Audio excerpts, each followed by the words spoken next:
Мен Батақанов жасалған Марданбай деп атындағы нөмір 232 орта мектептің 9 А сынып оқушысымын. Менің жобам күн көзінен қуат алатын заманауи үлгідегі ерекше комбайн.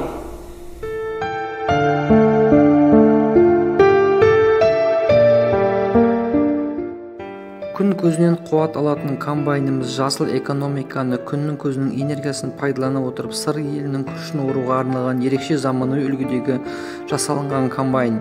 Жанармайсыз күннің көзінен алған қуатымен компьютермен басқару арқылы жұмыс жасайды.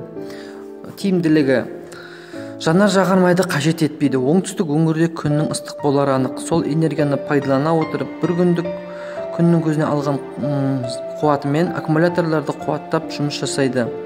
Жарық шамдар айналасына жарық береді. Алдында орналасқан камера арқылы сыртты бақылап отырады. Қазіргі таңда комбайндар бірінші күрішті орып, оны бірнеше күн кептіріп барып сабағына ажыратады. Ал біздің комбайн бірден күрішті орып, өзінің ішінен компьютер құрылғылары арқылы кептіріп, сабағына ажыратып, машинаға тиеп жібереді. Комбайнымыз қолдау тауып жарыққа шығар болса, сыр елінің күрішін оруға және солтүстік өңір бидайына тиімділігі көп.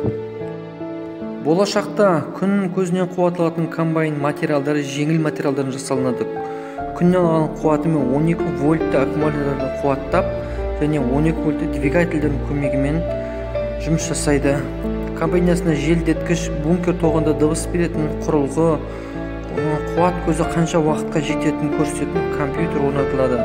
Алдыңғы камера арқылы алдындағы не заттар тұрғанын, қанша күріш барын компьютер арқылы біліп отырады.